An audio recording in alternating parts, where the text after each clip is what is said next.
নমস্কার বন্ধুরা, সবাই কেমন আছো? আশা করছি সবাই ভীষণ ভালো আছো। তো আরও একটা নতুন ভিডিওতে তোমাদের সবাইকে স্বাগত। তো তোমরা দেখতেই পাচ্ছ আজকে আমি একটা কিসের ভিডিও দেখাচ্ছি তোমাদেরকে। তো এটা ছিল আমের আচার। তো আমাদের গাছে অনেক আম হয়েছিল, কাঁচা আম বাবা পেরিয়ে নিয়েছিল, যেগুলো দিয়ে আচার বানানোর জন্য বলেছিল। তো আমি প্রথমেই কিছুটা আম নিয়েছিলাম, নিয়ে সেগুলো ভালোভাবে আমি ধুয়ে নিয়েছিলাম। তো আমটাকে ধুয়ে নেওয়ার পর তারপর ভালো করে আমের গাটা কিন্তু কাপড়ের সাহায্যে মুছে নিয়েছিলাম। তারপর আমি একে একে আমগুলো বটির সাহায্যে কিন্তু কাটতে বসে গেছিলাম অফিস থেকে এসে। তো তোমরা যদি চাও তোমরা যে আম ছোলার যে মেশিনগুলো হয় সেগুলো দিয়েও করতে পারো, আর বটি দিয়েও করতে পারো। তো যাও, তোমাদের কাছে যেটা কমফোর্টেবল মনে হবে তোমরা সেটা দিয়েই করতে পারো। তো আমি বটি দিয়েই করছিলাম, যেহেতু মনে হয়েছিল এটা খুব তাড়াতাড়ি হবে আর পুরো ভালোভাবে কাটা যাবে। আর আমটা না একটু কাটতে প্রবলেম হয়ে গেছিলো, কেন কি আমটা সবে আটিটা বসছিল, তো ওই জন্য কুশিটা একটু শক্ত মতো হয়ে গেছিলো। তাই জন্য আম কাটতে কিন্তু একটু টাইম লাগছিল যে কাটার সময়। তো নর্মালি এমনি আমগুলো খুবই সুন্দর, তোমরা দেখতে পাচ্ছ। আর এরকমভাবে আমি কেটে নিয়েছিলাম চালটা ছাড়িয়ে। তো তোমাদের যেরকমভাবে ইচ্ছা তোমরা সেইভাবেই আম কেটে শেপ দিতে পারো। তো তোমাদের সরুভাবেও তোমরা এরকম লম্বাভাবে করতে পারো, বা চৌকো করেও 4 পিস করেও কাটতে পারো। তোমাদের যেটা ভালো লাগবে তোমরা সেইভাবেই কেটে নিতে পারো।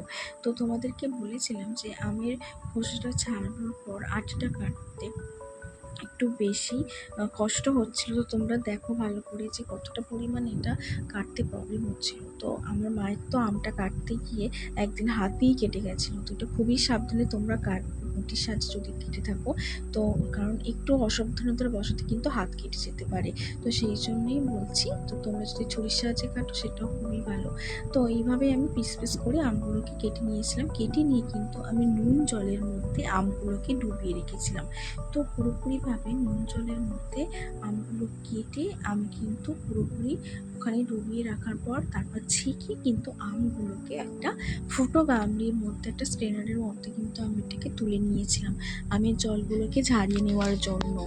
আর বাদবাকি যে আমগুলো ঝারিয়ে নেওয়ার পর যে আমের জলটা ছিল পুরো একদম কালো হয়ে গেছিলো। মানে আমের যে কসটা বা যে লেয়ারটা সেটা কিন্তু একদমই উঠে গেছিলো, আর আমগুলো পুরো পরিষ্কার হয়ে গেছিলো। জলটা দেখতেই পেলে কতটা নোংরা ছিল, আর এই আমটা একদম পরিষ্কার ঝা চকচকে হয়ে গেছিলো। তো তারপরে আমি আবারও নুন মিশিয়ে নিয়েছিলাম, সাথে একটু হলুদ গুঁড়ো দিয়ে ভালোভাবে আমটাকে আমি মাখিয়ে রেখে দিয়েছিলাম। তো তারপরে আমি কড়াইতে তেল গরম করতে বসিয়ে দিয়েছিলাম। কড়াইটা ভালোভাবে তেলটা গরম করে নেওয়ার পর ভালোভাবে কড়াইয়ের মধ্যে তেলটাকে ছড়িয়ে নিয়েছিলাম, যাতে কোথাও না একটু ফাঁকা থাকে। তো তারপর আমি 5 ফোড়ন আর 2টো শুকনো লঙ্কা দিয়ে ভালোভাবে কিন্তু এটা ফোড়ন দিয়ে নিয়েছিলাম। তারপরে আমগুলোকে পুরোপুরিভাবে দিয়ে দিয়েছিলাম, অ্যান্ড দেন তারপর ভালোভাবে কিন্তু আমটা তেলের সাহায্যে কিন্তু মাখা মাখা করে ভেজে নিয়েছিলাম। তো তোমরা কিন্তু এটা দেখবে যে একটু কুক হওয়া পর্যন্ত ওয়েট করবে, হালকা আঁচে ভেজে নেবে। দেন আমি মশলা কিনে এনেছিলাম আচার বানানোর জন্য। কন্টেনারগুলো ফাঁকা করে নিয়েছিলাম যাতে মশলাগুলো ভরে রাখতে পারি। তো গোটা মশলাগুলো আমি একে একে নিয়ে নিয়েছিলাম। শুকনো লঙ্কা, গোলমরিচ, তিল ছিল যেটা বলে কালো যেটা বলে না জিরে, আর তারপর জিরে ছিল, মৌরি ছিল, ধনে ছিল, আর 4টে এলাচ ছিল। তো পুরো যে মশলাটা ছিল উপকরণ, সেটা শুকনো কড়াইটা ভালোভাবে গরম করে নিয়ে হালকা আঁচে কিন্তু আমি মশলাটাকে সুন্দর করে ভেজে নিয়েছিলাম। তো তোমরাও হালকা আঁচেই ভেজো, কারণ মশলা যদি চুনে যায় কিন্তু টেস্টটা বাজে হয়ে যায়। তোমরা চাইলে তেজপাতা অ্যাড করতে পারো, কারণ আমি তেজপাতাটা অ্যাড করেছিলাম পরে, কারণ তেজপাতা দিলেও বেশ সুন্দর টেস্ট হয়। তো ভালোভাবে হালকা আঁচে এইভাবে খুন্তির সাহায্যে নেড়ে নাড়াচাড়া করে কিন্তু এটাকে মশলাটাকে ভেজে নিতে হবে। দেখবে যে তোমরা যদি হাই ফ্লেমে ভাজো তাহলে মশলাটা একদম লাল লাল হয়ে যাবে, আর একদম করা হয়ে গেলে কিন্তু মশলার টেস্টটাই বাজে হয়ে যাবে। তো আমি মশলাগুলোকে ভেজে নিয়ে তুলে নিয়েছিলাম, শিল নোড়ার সাহায্যে কিন্তু আমি এটাকে বেটে নিয়েছিলাম। তোমরা যদি চাও তোমরা মিক্সারেও বেটে নিতে পারো, তবে একটু চেষ্টা করবে আধ ভাঙা করে নিতে। তো যাই হোক, মশলাটা কিন্তু আমার পেশা কমপ্লিট হয়ে গেছে। দেন আমি আমগুলোর মধ্যে কিন্তু চিনি নিয়ে দিয়েছিলাম পরিমাণ মতো। তো তোমরা দেখতেই পাচ্ছ চিনিটা কিন্তু অলরেডি গলতে শুরু করে দিয়েছে গরমের মধ্যে। আর তোমরা চিনিটা যদি মনে করো যে একটু বেশি মিষ্টি খাবে, তাহলে পরিমাণটা চিনিটা একটু বেশি বাড়িয়ে নেবে। আর যদি মনে করো একটু টক টক রাখতে চাও, তাহলে কিন্তু তোমরা একটু টক, তো যদি তোমরা চিনিটা একটু কম দাও, তুলনামূলকভাবে মিষ্টিটা একটু কম হবে, একটু টক টক হবে, ঝাল ঝাল হবে, আর মিষ্টি মিষ্টি হবে। তো তাই জন্যই এটার নাম হচ্ছে টক ঝাল মিষ্টি। যদি তোমরা টক পছন্দ করতে না চাও বা টক খেতে না পারো, তাহলে সেক্ষেত্রে আমি বলবো একটু চিনিটা পরিমাণ বেশি দাও, সেটা তোমাদের স্বাদ অনুযায়ী তোমরা করো। আর এটা আমি একটু লেবু অ্যাড করেছিলাম, তোমরা চাইলে ভিনেগারও দিতে পারো। তো আমি লেবুটা অ্যাড করেছিলাম, চিনিটা ভালোভাবে কিন্তু ওটা গলে যাওয়ার পরে তারপরে দুটো ফালি আমি লেবু অ্যাড করে নিয়েছিলাম। তো ভালোভাবে আমি আচারটাকে কিন্তু কড়াইয়ের মধ্যে একটু কুক হতে টাইম দিয়েছিলাম, তো একটু গ্রেভিটা ঘনত্ব হওয়া পর্যন্ত। তো তোমরা চাইলে কিন্তু এই চিনির জায়গায় গুঁড়ো অ্যাপ্লাই করতে পারো, গুড়েরও আচার কিন্তু খুব ভালো হয়। তো তারপরে আমি আর একটু চিনি অ্যাপ্লাই করেছিলাম, একটু বেশি মানে মনে হয়েছিল টক টক ব্যাপার, তো সেই জন্য একটু অল্প পরিমাণে আমি চিনি অ্যাড করেছিলাম। তো খুব মিষ্টি কিন্তু আমি করিনি, কারণ একটু টক টক করলে কিন্তু ভালোই লাগে। তো সেক্ষেত্রে তারপরে আমি কিন্তু একে একে অ্যাড করে নিয়েছিলাম একটু কাশ্মীরি লঙ্কার গুঁড়ো, জাস্ট একটু রঙটা গাঢ় হওয়ার জন্য, লাল কালার হওয়ার জন্য।